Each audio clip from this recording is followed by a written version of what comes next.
Pride and Prejudice contains one of the most cherished love stories in English literature, the courtship between Darcy and Elizabeth, surrounded by a much-loved cast of characters in this enchanting novel. Today we continue a week-long Hangout on Air series, which sees us explore the world of Jane Austen from Elizabeth Bennet, Mr. Darcy, film versions to zombie adaptations.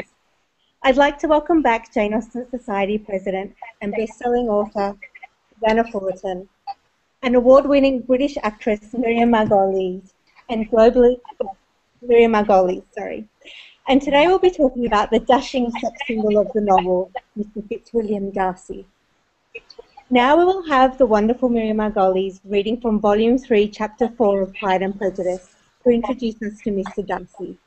We join the novel as Elizabeth receives the shocking news of Lydia's elopement with Wickham.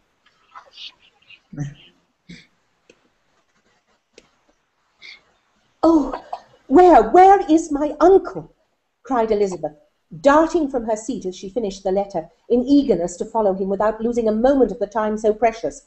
But as she reached the door, it was opened by a servant, and Mr. Darcy appeared.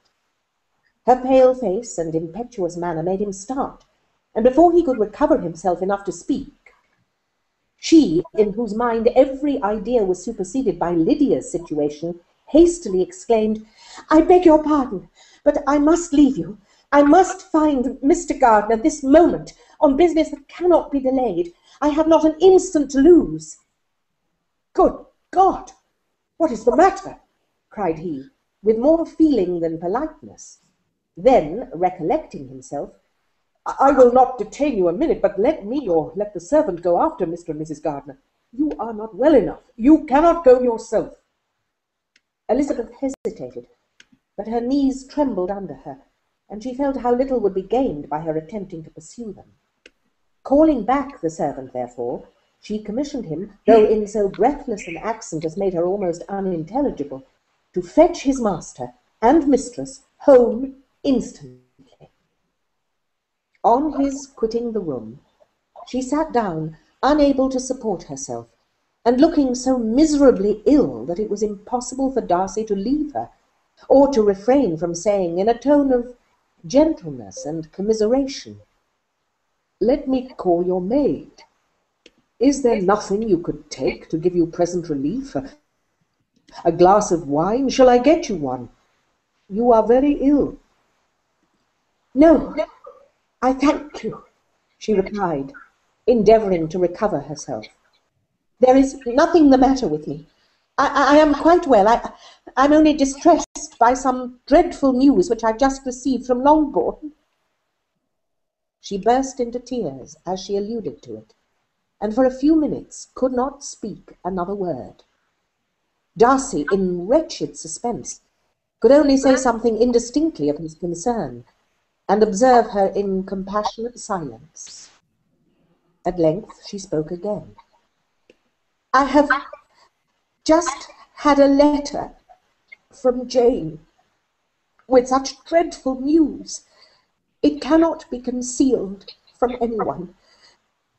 My youngest sister has left all her friends, has eloped, has thrown herself into the power of Mr. Wickham. They are gone off together from Brighton. You know him too well to doubt the rest. She has no money, no connections, nothing that can tempt him to... She is lost forever." Darcy was fixed in astonishment. "When I consider," she added in a yet more agitated voice, "that I might have prevented it, I who knew what he was, had I but explained some part of it, only some part of what I had learnt, to my own family, had his character been known, this could not have happened. But it is all too late now." "I am grieved indeed," said Darcy. "Grieved, shocked, but is it certain, absolutely certain?" "Oh, yes. They left Brighton together on Sunday night, and were traced almost to London, but not beyond. They are certainly not gone to Scotland." And what has been done? What has been attempted to recover her? My father is gone to London, and Jane has written to beg my uncle's immediate assistance, and we shall be off, I hope, in half an hour. But nothing can be done. I know very well that nothing can be done.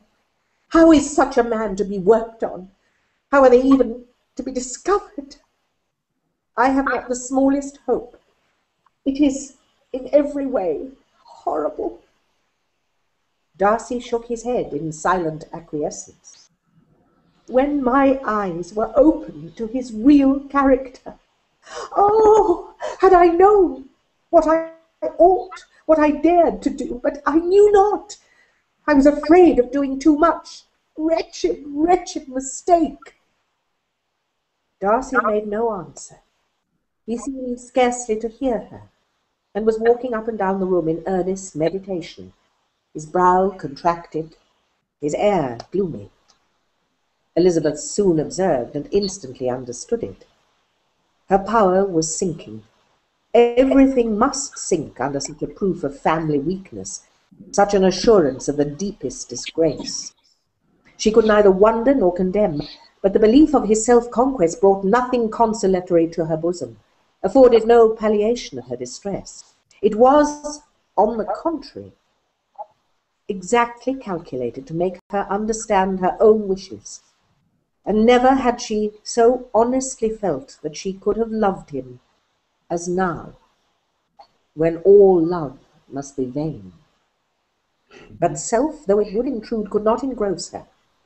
Lydia, the humiliation, the misery she was bringing on them all, soon swallowed up every private care, and covering her face with her handkerchief, Elizabeth was soon lost to everything else, and after a pause of several minutes, was only recalled to a sense of her situation by the voice of her companion, who, in a manner which, though it spoke compassion, spoke likewise restraint, said, "I am afraid you have long been desiring my absence, nor have I anything to plead in excuse of my stay, but real, though unavailing concern. Would to heaven that anything could be either said or done on my part that might offer consolation to such distress. But I will not torment you with vain wishes, which may seem purposely to ask for your thanks. This unfortunate affair will, I fear, prevent my sisters having the pleasure of seeing you at Pemberley today." "Oh, yes. Be so kind as to apologize for us to Miss Darcy. Say that urgent business calls us home immediately. Conceal the unhappy truth as long as it is possible. I know it cannot be long." He readily assured her of his secrecy, again expressed his sorrow for her distress, wished it a happier conclusion than there was at present reason to hope, and leaving his compliments to her relations, with only one serious parting look, went away.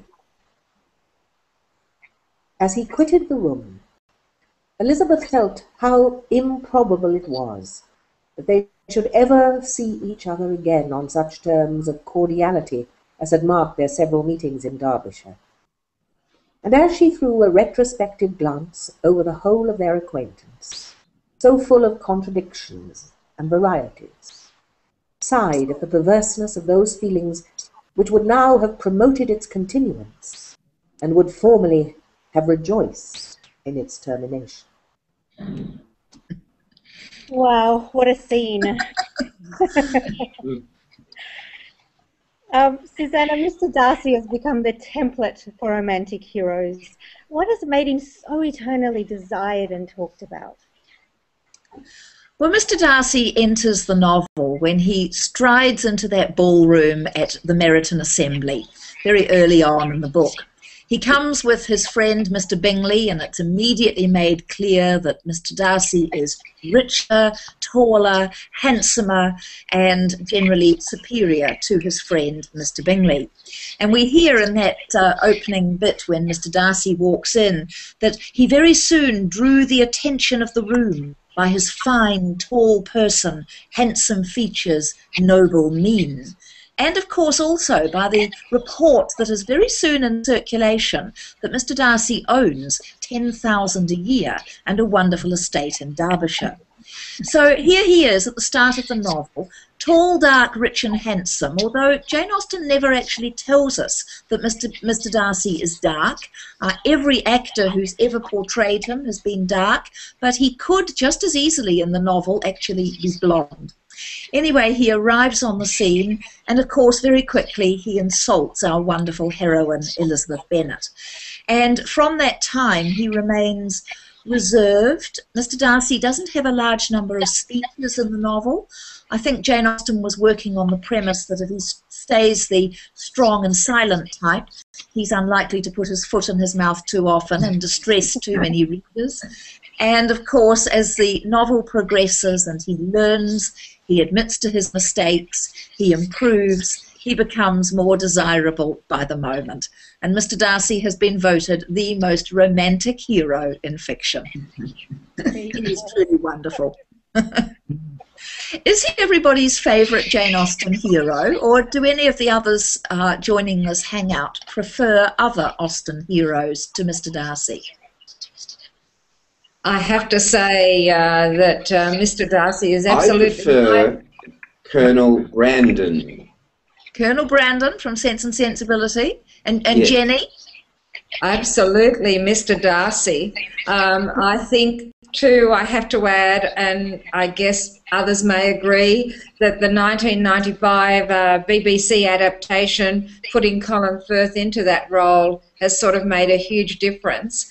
And I'm not totally convinced about some of the other portrayals of some of the other heroes in the other Austen books. I don't know. I mean, Colonel Brandon, Alan Rickman, who has played that in the, the Emma Thompson version, he's okay, but he's not quite Colin Firth. So I think Colin Firth has played a big part in making Mr. Darcy even more of a hero.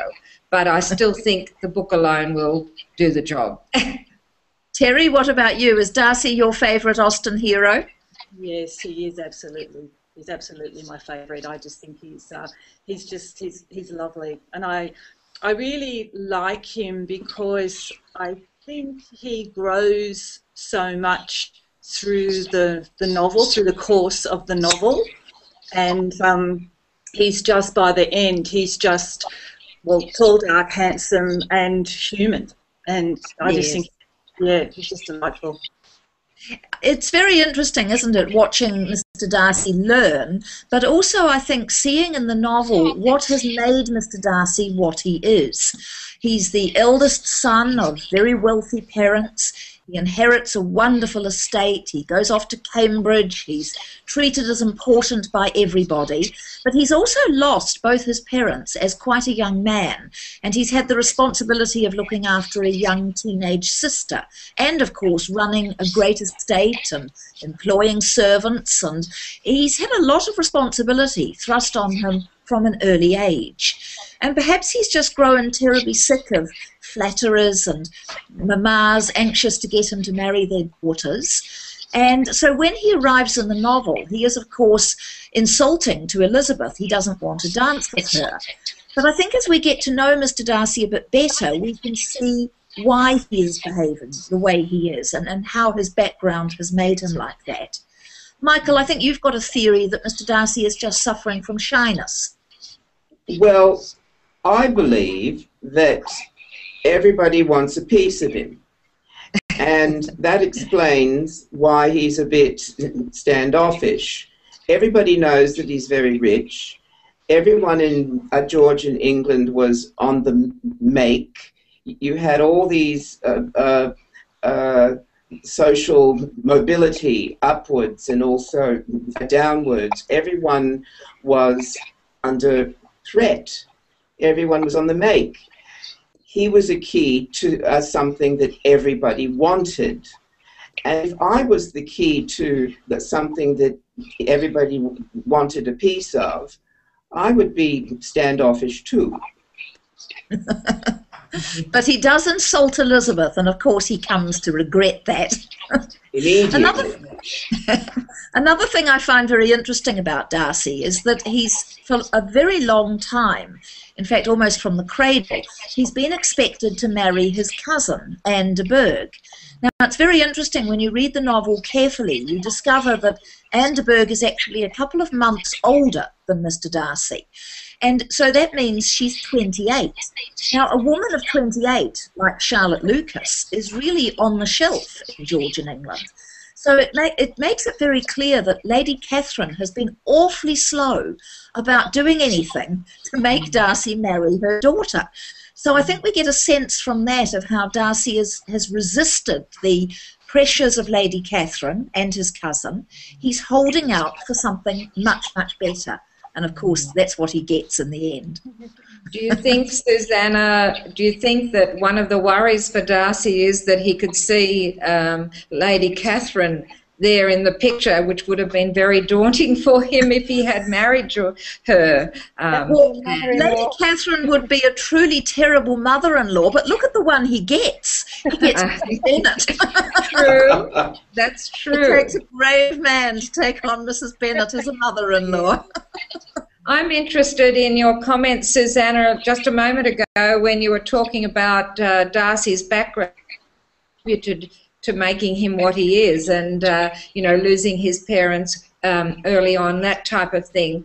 Really, it's great to have that analysis, but I suppose for a lot of people reading the book, they don't always put all those bits of information together. So it's the actions that Darcy actually does that leads us to understand his progression and growth, as Terry was saying, because we don't, well, I perhaps personally didn't always think, oh, you know, he's a product of two parents having passed away. So it's the actions that lead people to a better understanding of him. What do the others think? Of course, at the beginning, I would like to say, sorry, I spoke at the same time as... Go ahead, Miriam. I think that Jane Austen is very cunning in her manipulation of her audience, because one of the things that I'm sure she wants us to feel is how awful Mr. Darcy is at the beginning.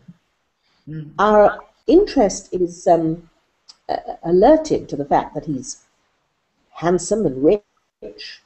So there's a frisson of excitement as soon as he enters the novel. But his actions subsequently make him extremely unpopular. And then, gradually, we come round to being utterly floored by him. And I think that's a very clear example of Jane Austen's power over her medium and over her audience, that she can cunningly manipulate us to think the way she wants. I think one proof of Jane Austen's cunning, and I totally agree with you, Miriam, is the way in which Jane Austen lets Mr. Darcy make his first proposal. Now, in essence, he's basically saying to Elizabeth Bennet exactly what Mr. Collins said to Elizabeth in his proposal to her, that, you know, you don't have a fortune, you should be grateful that I'm proposing, I'm giving you a wonderful opportunity to be my wife. But Jane Austen, with Mr. Collins, lets Mr. Collins speak for himself, and so he condemns himself with every single word that he utters. But when Mr. Darcy makes his first proposal, he starts off by saying, you must allow me to tell you how ardently I admire and love you. But then everything he says after that is in third person. It's all reported speech. And Jane Austen says he spoke well, but he spoke of his pride and the degradation it would be to marry, etc., etc.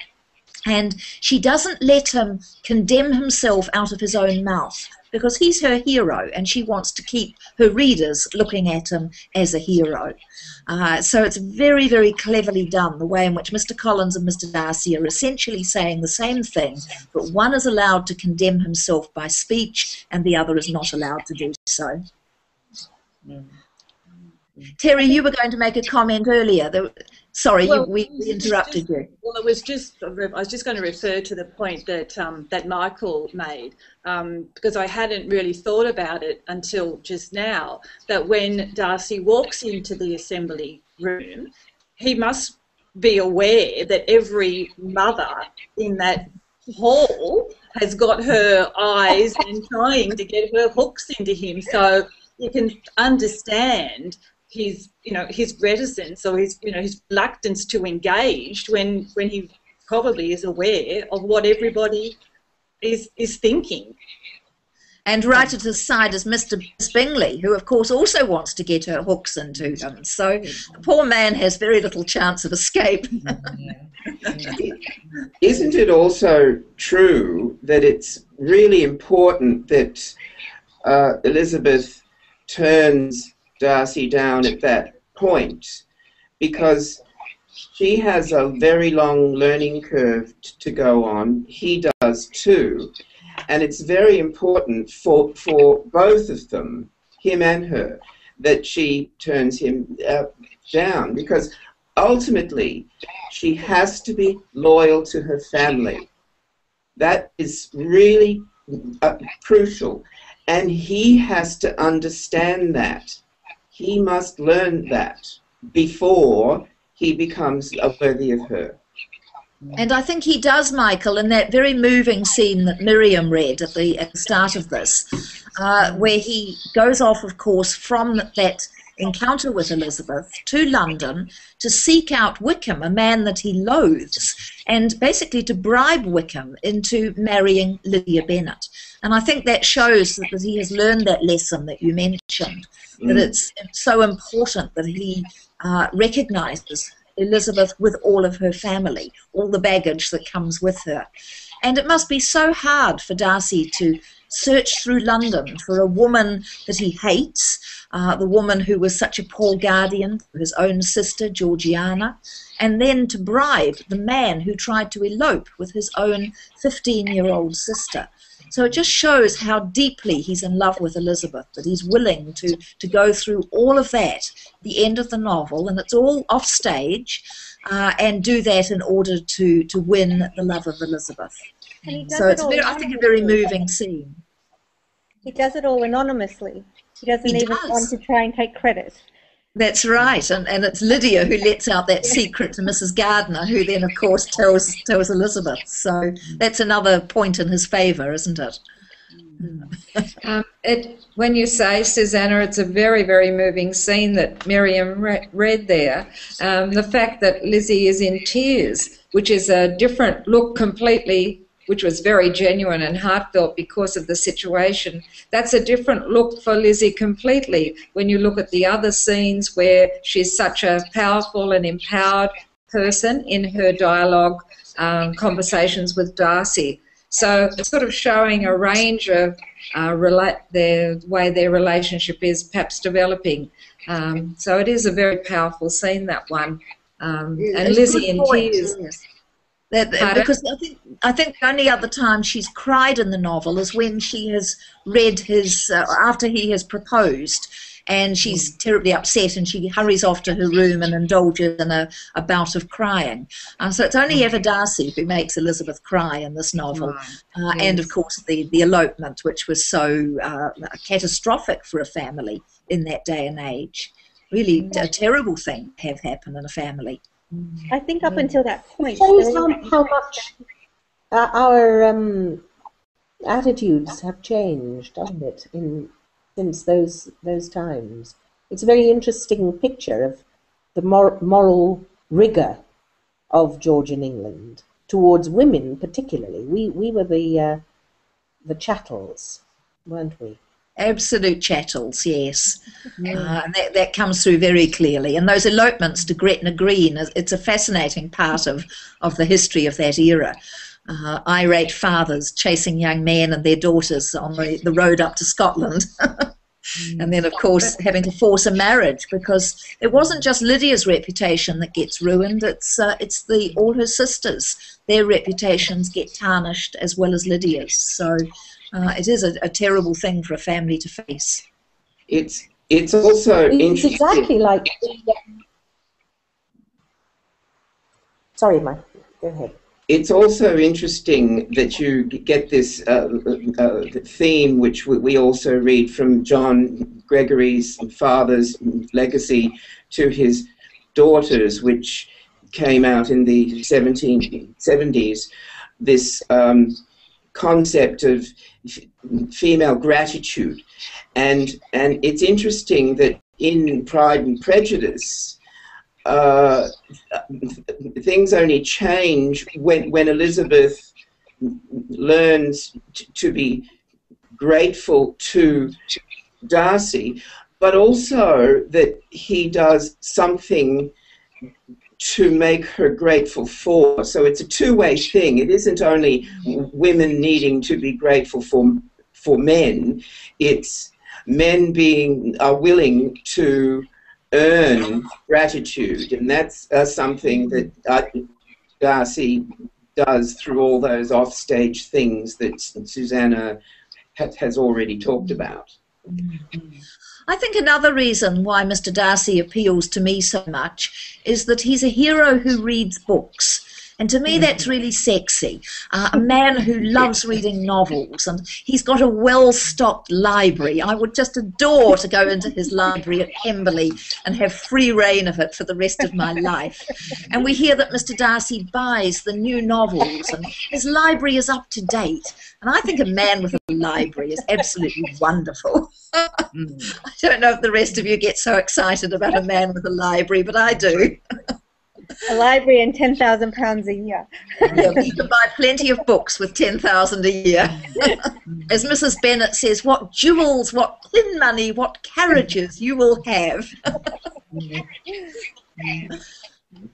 I also love the fact that Mr. Bennet goes to visit the Darcys after their marriage, and he loves to arrive when least expected. And obviously he will spend a lot of time in Mr. Darcy's wonderful library at Pemberley. And isn't it interesting too that Mrs. Bennet doesn't go to Pemberley because she never deserves to? And she wouldn't use the library.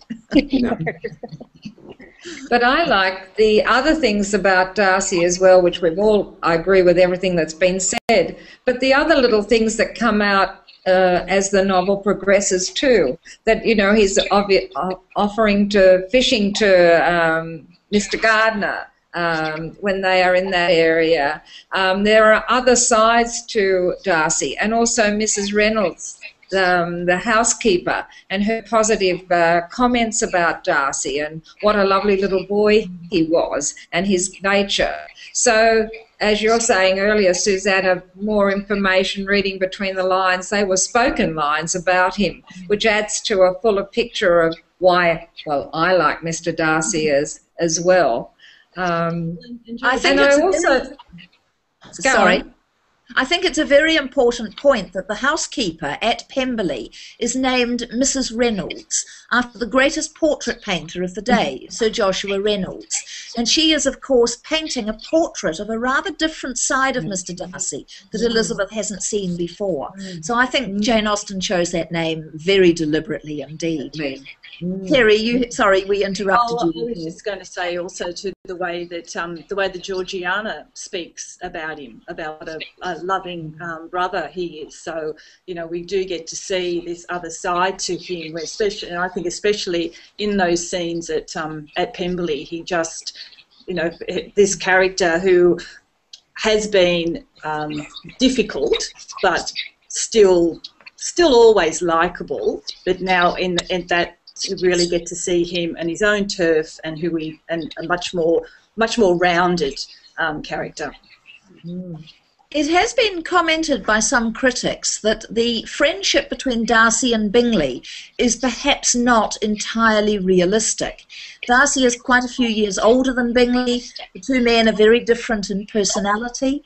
How do you all feel about that? Do you feel it's a believable, convincing friendship between the two men? I think it's very realistic. I know a lot of chums who are opposites like them, who kind of feed off each other in that kind of way. I don't know what these critics are on about. We all know Pride and Prejudice is perfect. There's nothing wrong with it at all. And I think also Mr. Wickham doesn't seem to demand anything of Darcy. and Mr. Bingley. Oh, sorry, Mr. Bingley doesn't seem to demand anything of Mr. Darcy, and I think that must be very comforting for him to be with someone who's not wanting something from him, which he seems to be surrounded by everywhere else he goes. And he clearly values Mr. Darcy's opinion very much. He does seek his opinion, and so there's obviously more that's happened there that's created that view. And perhaps he almost values it too much, because of course he takes Darcy's view that Jane's not interested in Bingley, and so Bingley stays away, which could so easily be disastrous for Jane. So I think his dependence, as Darcy admits at the end of the novel, Bingley believes everything that Darcy tells him, and perhaps Bingley needs to learn a little bit more discrimination and in order to mature a little bit more as a man. So do you blame Bingley, not Darcy, then, Susannah? Bingley's a bit too weak. Yes. He's an awfully nice chap, but he's not the romantic hero of the novel. No. I think that's a really important...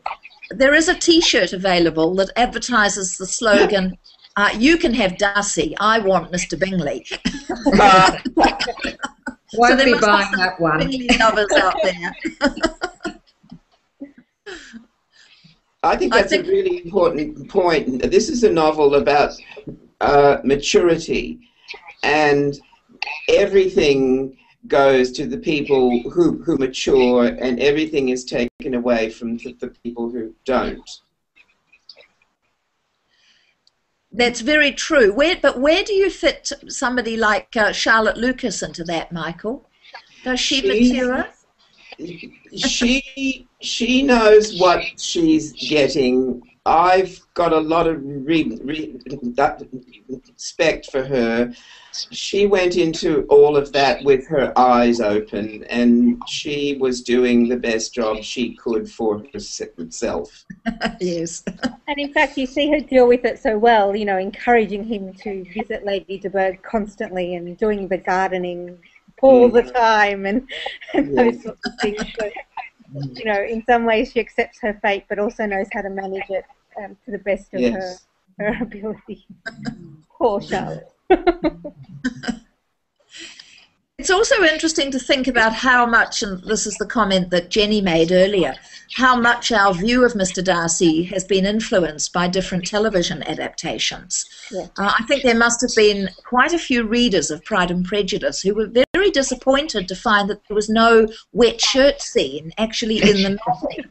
And so they, of course, were conditioned by the movie before they read the novel. Most of us are lucky enough to have read the novel first, and therefore we form our own mental picture of Mr. Darcy before Colin Firth or Laurence Olivier or David Rintoul or Matthew McFadyen or any of these other actors came along to actually portray the character. But I think there must be many people out there whose views of Mr. Darcy have been formed by an actor rather than by the actual character in the book. And actually that's something that we're going to be talking about later on in the week, isn't it, Susannah? We're going to be talking about all these amazing on-screen adaptations and movies and follow-on series. Always a very controversial subject. Everyone has their different favourite actors and adaptations. So I'm looking forward to that very much. Fantastic. I just want to thank everybody so much for being here today and being able to talk about the dashing Mr. Darcy. I think we all pretty much agreed that he's certainly one of our favourite Austen heroes. And I have to admit that when I first laid eyes on my husband, I liked him because he reminded me of Colin Firth's Mr. Darcy. So Jane Austen did a wonderful favour there for me. So thank you once again, Susannah, for leading us today on this wonderful discussion, and Miriam for that reading, which I think at one point I was almost a little teary, feeling Lizzie's pain during that moment. Absolutely incredible. Thank you so much. And thank you everybody who's chatted with us today and who's been watching this broadcast. Please join in tomorrow. There'll be more Jane Austen, more Pride and Prejudice. How could you not? More Miriam, more Susannah, and more wonderful moments. Thank you so much, everybody.